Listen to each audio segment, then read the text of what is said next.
Hello everyone, my name is Bharat Tyagi, faculty of physics, PP Swani centre for excellence. Okay, तो हमने law of radioactivity decay पढ़ लिया है। इसके अलावा मैंने बताया था रेडियो एक्टिविटी में स्टेबल होने के लिए जो न्यूक्लिया हैं वो 3 टाइप की रेडिएशंस निकालते हैं, अल्फा बीटा गामा डीके। तो उनके बारे में एक एक करके चेक कर लेते हैं। First is alpha decay. Alpha decay कब होता है और क्या उसकी प्रोसेस है, क्या इफेक्ट पड़ता है इससे, वो हमें चेक करना है यहाँ पे। Alpha decay,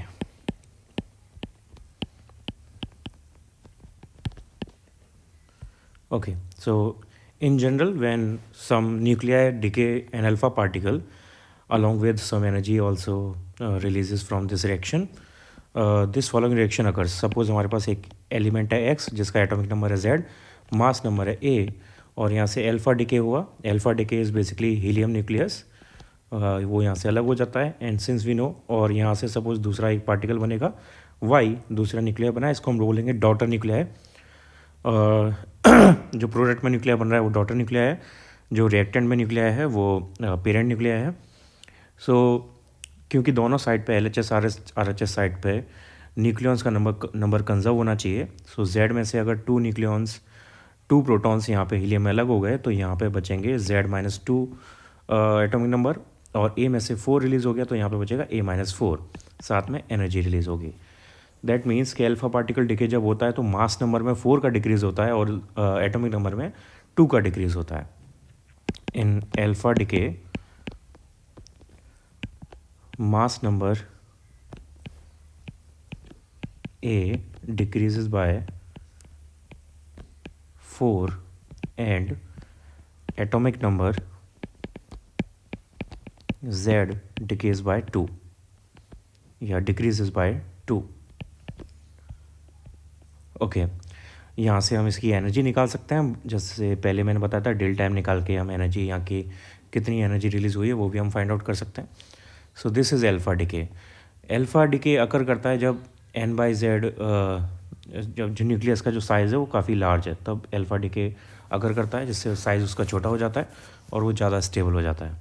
and it occur spontaneously, इसका मतलब है ये रैंडमली अकर करता है, हम इसको प्रेडिक्ट नहीं कर सकते।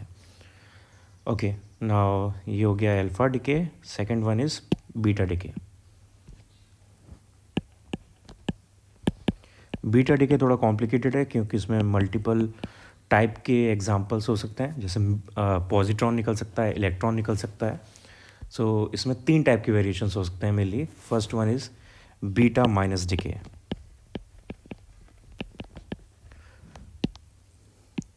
Beta minus decay, beta minus is basically an electron. तो यहाँ पर जो एलिमेंट है वो इलेक्ट्रॉन रिलीज़ कर रहा है। सो सपोज हमारे पास कोई एलिमेंट है x जिसका एटॉमिक नंबर है z, मास नंबर है a, और इसने एक बीटा पार्टिकल डिके किया which is just an electron -1 E0। तो इसको बैलेंस करने के लिए जो न्यू न्यूक्लिया बनेगा, डॉटर न्यूक्लिया बनेगा, उसके एटॉमिक मास नंबर में कोई फ़र्क नहीं पड़ेगा, क्योंकि यहाँ पे ऊपर इलेक्ट्रॉन का मास नंबर 0 है, तो मास नंबर में कोई फ़र्क नहीं पड़ेगा। लेकिन Z में से -1 अलग हुआ है तो यहाँ पे बैलेंस करने के लिए एटॉमिक नंबर में 1 इंक्रीज़ हो जाएगा। और इसके साथ में यहाँ पे एंटी न्यूट्रिनो रिलीज़ होता है which is another fundamental particle, और साथ में एनर्जी रिलीज़ होती है of course. So in beta minus decay यानी इलेक्ट्रॉन डिके, एटॉमिक नंबर यानी Z increases by 1 and mass number remain same.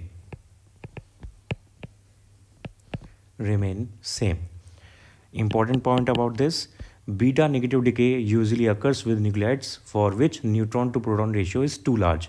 जिनका n/z का रेशियो ज़्यादा बड़ा होता है तो उस रेशियो को कम करने के लिए उन्हें प्रोटॉन का नंबर बढ़ाना पड़ता है, और यहाँ पे क्लियरली देख सकते हैं प्रोटॉन का नंबर बढ़ रहा है। So it happens for nuclides with n/z ratio too large.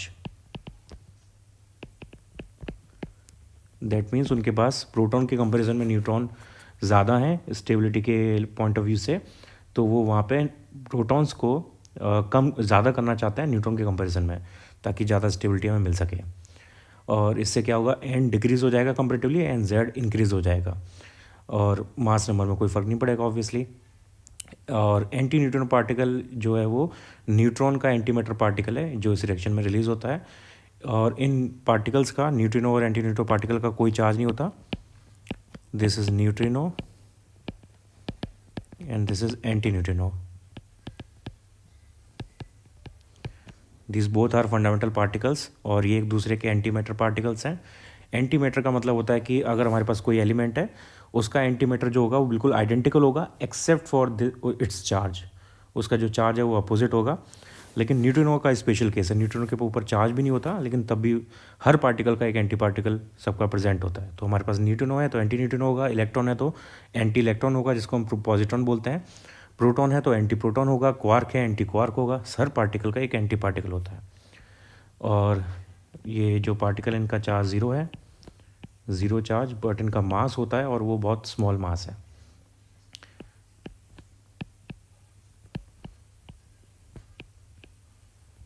Very small mass.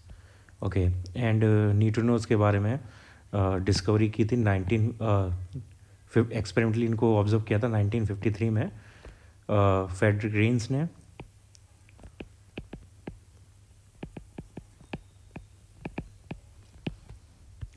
तो ये है बीटा माइनस डिके, इसका अपोजिट होता है बीटा प्लस डिके। तो सब कुछ उसका अपोजिट कर देना, वो हमारे पास बीटा प्लस डिके आ जाएगा। यानी बीटा माइनस डिके इलेक्ट्रॉन का डिके है तो beta plus decay anti electron का डिके होगा which is positron. Beta positive is positron which is an anti matter particle of electron. यानी ये बिल्कुल इलेक्ट्रॉन जैसा है हर चीज़ में एक्सेप्ट फॉर चार्ज। ओके, तो ये है पॉजिट्रॉन। अब इलेक्ट्रॉन के डिके से क्या होता है, एटॉमिक नंबर 1 इंक्रीज़ करता है, तो इसके पॉजिट्रॉन के डिके से क्या होगा, एटॉमिक नंबर 1 डिक्रीज़ करेगा। यानी n/z जब ज़्यादा लार्ज होता है तो इलेक्ट्रॉन डिके करता है जिसकी वजह से z इंक्रीज़ करता है, और जब n/z स्मॉल है तो z की वैल्यू कम करने के लिए पॉजिट्रॉन रिलीज़ होता है, बीटा प्लस डिके होता है। तो ये उन पार्टिकल्स में होता है जिनका n/z का रेशियो बहुत कम है और वो उस रेशियो को बढ़ाना चाहते हैं फॉर मोर स्टेबिलिटी। तो यहाँ पे जो रिएक्शन होगी वो इस टाइप की होगी। सपोज हमारे पास एक्स एलिमेंट है with atomic number z, mass number a, यहाँ से बीटा पार्टिकल डिके हुआ यानी positron, so it is like this +1 e not, और साथ में यहाँ पे दूसरा डॉटर न्यूक्लियर बनेगा जिसके एटॉमिक नंबर में से 1 कम हो जाएगा, mass number will remain same as previous. और पहले में इलेक्ट्रॉन में एंटी न्यूट्रिनो रिलीज़ हुआ था तो यहाँ पे उल्टा होगा, यहाँ पे न्यूट्रिनो रिलीज़ होगा एंड साथ में एनर्जी है। Okay, so this occurs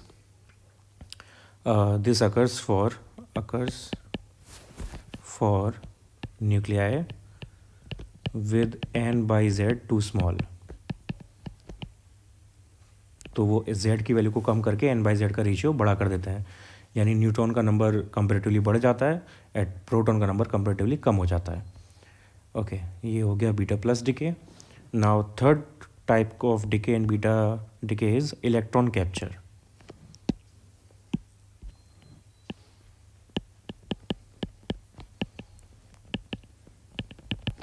and as the name suggest, इसमें बेसिकली एक न्यूक्लियाई इलेक्ट्रॉन कैप्चर कर लेता है। सो सपोज हमारे पास एक न्यूक्लियाई है ZXA, ये एक इलेक्ट्रॉन को कैप्चर कर लेगा -1 e नॉट। तो यहाँ से जो नया डॉटर न्यूक्लियर बनेगा उसमें से एटॉमिक नंबर 1 कम हो जाएगा, मास नंबर सेम रहेगा, और न्यूट्रिनो यहाँ पे रिलीज़ होगा with some energy. This is electron capture. तो ये भी वो करते हैं जिनका n/z टू बहुत बहुत ज़्यादा स्मॉल है। Nuclei with n/z too small have this reaction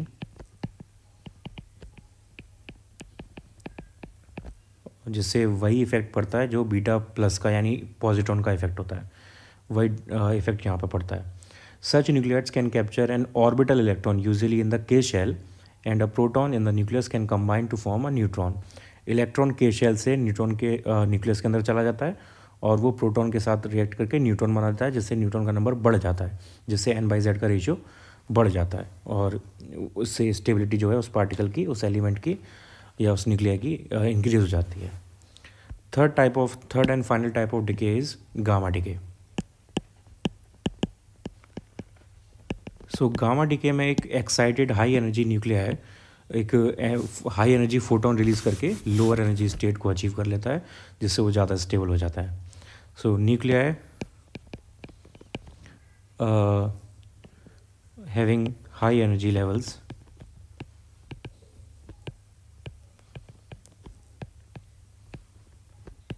release a high energy photon, high energy gamma photon to achieve more stable lower energy state. And since gamma photon या photon have no mass and no charge, तो mass number और atomic number पे कोई फ़र्क नहीं पड़ता। तो suppose हमारे पास एक एलिमेंट है ZXA, तो ये अभी भी यही रहेगा, चेंज नहीं होगा, साथ में गामा फोटोन यहाँ से निकल जाएगा। यानी in this process element Z, A remain same,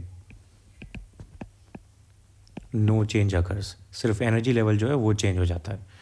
for example हमारे पास सपोज़ कोबाल्ट का एक एलिमेंट है 2760, ये बीटा डिके करके, बीटा नेगेटिव डिके करके दूसरे एलिमेंट में कन्वर्ट होगा निकल में, निकल 2860, बट इस निकल की एनर्जी लेवल क्वाइट हाई, तो ये एक फ़ोटोन रिलीज़ करेगा। इसने पहला फ़ोटोन रिलीज़ किया 1.17 मेगा इलेक्ट्रॉन वोल्ट का, और उसके बाद ये और फोटोन रिलीज़ कर सकता है to achieve a lower energy state. Second photon release किया 1.33 मेगा इलेक्ट्रॉन वोल्ट का। After that it will reach to a lower energy state, but जो एलिमेंट है वो सेम रहेगा, निकल ही रहेगा अभी भी, और ये लोअर एनर्जी स्टेट पर आ जाएगा। तो यहाँ पे 1 और 2 ये गामा डिकेज हुए हैं यहाँ पे, इससे ऊपर वाली रिएक्शन में बीटा डिके हुआ है। ओके, तो ये अल्फा बीटा गामा डिके होता है। Next topic is nature of radioactive rays.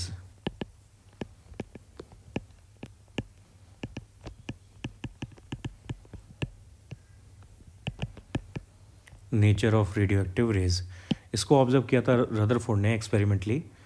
Rutherford in 1902 studied the effect of electric magnetic fields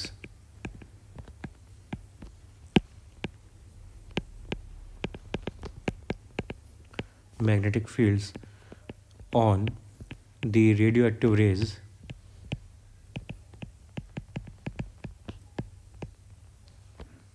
emitted by different radioactive substances.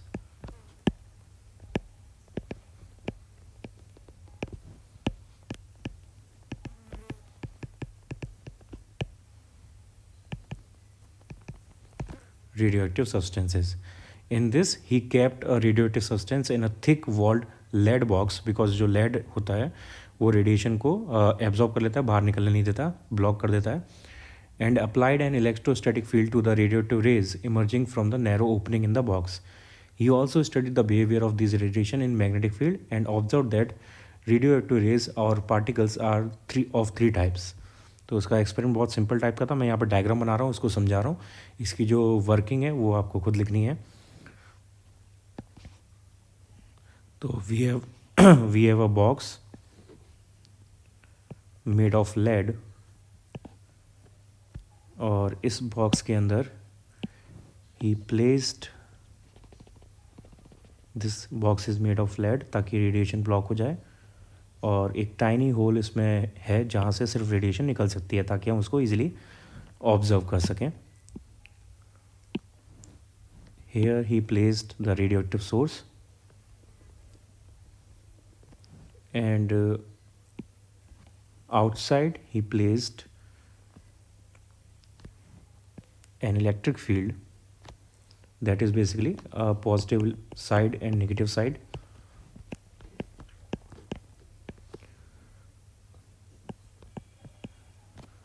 and when the radiation come out from this source, they were behaving of three types. First type of radiation goes to the positive plate. Second type of radiation just goes unaffected, and the third type of radiation goes towards negative plate.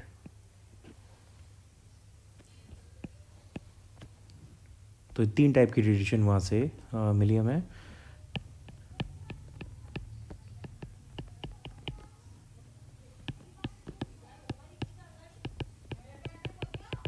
Radioactive substance and okay. So ये arrangement था उसकी experiment का. सो क्या observe हुआ इसमें? Obviously पहली चीज़ तो ये कि जो ये फर्स्ट रेडिएशन है ये पॉजिटिव प्लेट की तरफ जा रही है, यानी ये नेगेटिव चार्ज की रेडिएशन है. तो ये लेटर देन का turn out to be beta particles. And जो अनअफेक्टेड गई वो ये इलेक्ट्रिक फील्ड से इफेक्ट नहीं हो रही थी, दैट मीन्स उसका कोई चार्ज नहीं था, तो वो गामा फोटॉन्स थे. And third one which was going towards negative plate was positively charge, यानी अल्फा पार्टिकल्स. तो अल्फा बीटा गामा तीन टाइप की रेडिएशन यहाँ से मिली. और दूसरा चीज़ ये कि बीटा और अल्फा पॉजिटिव नेगेटिव की तरफ जा रही हैं, उनसे उनका चार्ज डिसाइड हो रहा है, बट उनका जो कर्वेचर है वो डिफरेंट है. बीटा का कर्वेचर स्मॉल है, अल्फा का कर्वेचर ज़्यादा है. इससे ये पता चलता है कि अल्फा का मास ज़्यादा होगा और बीटा का मास बहुत कम होगा, क्योंकि हमें एक सिंपल रिलेशन पता है that curvature y is equals to a into half A T square, और a का फॉर्मूला होता है QE upon m electric field के अंदर. सो अगर जो कर्वेचर है वो Q अपॉन m यानी स्पेसिफिक चार्ज पर डिपेंड करता है, तो किसी का कर्वेचर स्मॉल है तो इसका मतलब ये है कि उसका चार्ज स्मॉल है और मास उसका ज़्यादा है, और एंड वाइस वर्सा. तो स्पेसिफिक चार्ज का यहाँ से डायरेक्ट रिलेशन होता है इसके साथ. तो तीन टाइप की रेडिएशन यहाँ से हमें फाइंड आउट हुई. फर्स्ट टाइप की रेडिएशन थी alpha raise.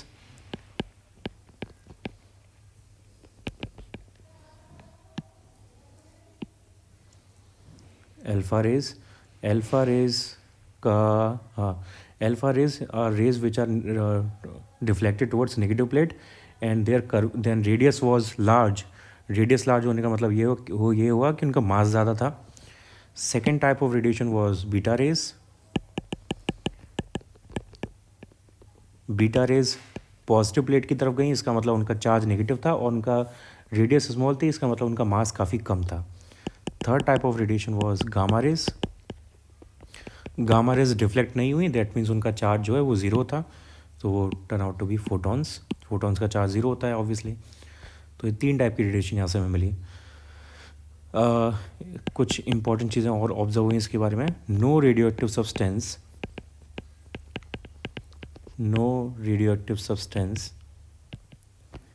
emits both alpha and beta particles simultaneously. Alpha and beta particle simultaneously, यानी कोई भी रेडियोएक्टिव एलिमेंट जो है वो अल्फा और बीटा पार्टिकल एक साथ रिलीज़ नहीं करता. हालांकि जो गामा पार्टिकल है वो अल्फा या बीटा के साथ में रिलीज़ होता है. However gamma radiation are emitted along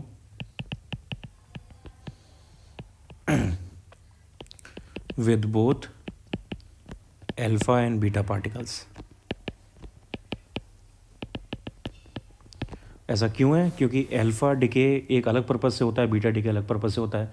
alpha decay तब होता है जब न्यूक्लियस का साइज़ बहुत ज़्यादा बड़ा हो, तो अपने साइज़ को डिक्रीज़ करने के लिए एटॉमिक मास में और एटॉमिक नंबर में दोनों में चेंज करना चाहता है. बीटा पार्टिकल डिके होता है मेनली n/z के रेशियो की वजह से. n/z का रेशियो अगर ज़्यादा लार्ज है तो उसको कम करने के लिए z की वैल्यू को बढ़ाना चाहेगा. z की वैल्यू को बढ़ाने का मतलब एटॉमिक नंबर बढ़ाएगा, तो उसमें वो बीटा नेगेटिव डिके करेगा, यानी इलेक्ट्रॉन डिके करेगा. और अगर n/z का रेशियो छोटा है तो z की वैल्यू को बढ़ाना चाहेगा और उसके लिए वो बीटा पॉजिटिव डिके करेगा अकॉर्डिंगली. तो ये रदरफोर्ड का एक्सपेरिमेंट था जिसने उसने अल्फ़ा बीटा गामा को कंपेयर करके देखा. अब इस कंपैरिजन को मैं एक टेबल में शो कर रहा हूँ जिसमें सारी प्रॉपर्टीज़ अल्फ़ा बीटा गामा की होंगी, और वो टेबल सब्जेक्टिव एग्जाम में बनाने को आ सकती है और अदरवाइज उसकी MCQ में प्रॉपर्टीज़ पूछी जा सकती हैं, तो दोनों के लिए इंपॉर्टेंट है. सो इसी में है ये comparison of the properties of alpha, beta particle and gamma rays.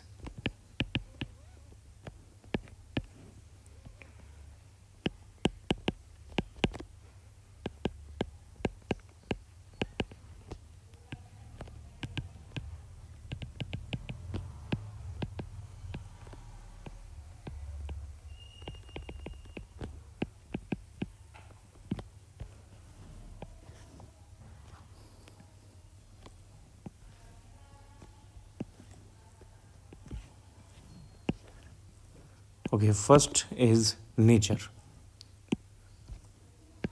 Nature means कि वो ये पार्टिकल जो है वो क्या है बेसिकली. तो alpha particle basically helium nucleus होता है, यानी 2He4, and beta particle is fast moving electron और पॉजिट्रॉन. इलेक्ट्रॉन इज़ -1 E0 और बीटा माइनस और positron which is basically +1 E0 और beta plus. Gamma rays is highly energetic electromagnetic photons.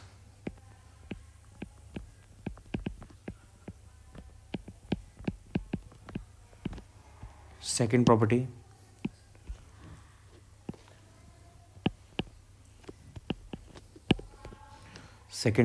is ionizing power.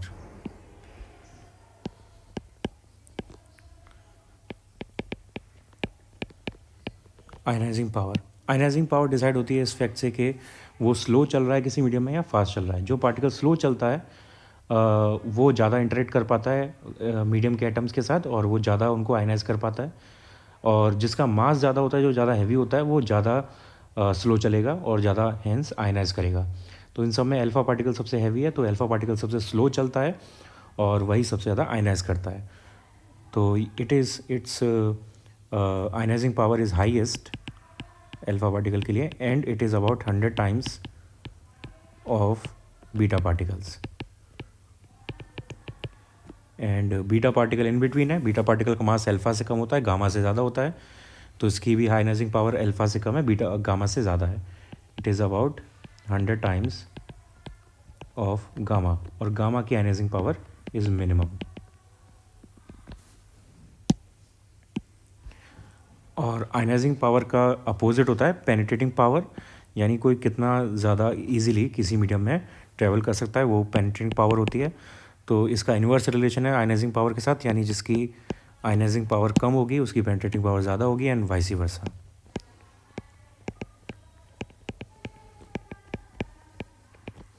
So alpha के लिए minimum होगी because its move slowest, and beta की alpha से ज़्यादा होगी और गामा से कम होगी. It is 100 times higher than alpha, and gamma के लिए हाईएस्ट है which is 100 times higher than beta.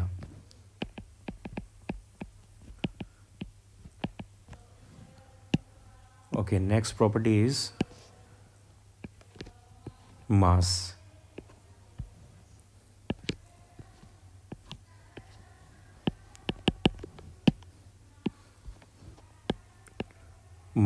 और एक्यूरेटली बोले तो रेस्ट मास, यानी जब मूव नहीं कर रहे तब का मास, यानी हम इसे रिलेटिविटी को इससे अलग करके देख रहे हैं.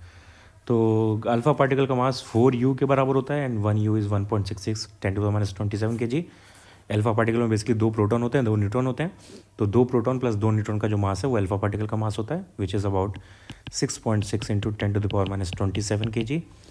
इलेक्ट्रॉन का मास 9.1 × 10⁻31 kg है, एंड फोटोन लाइट, तो उसका मास 0 होता है एक्यूरेटली.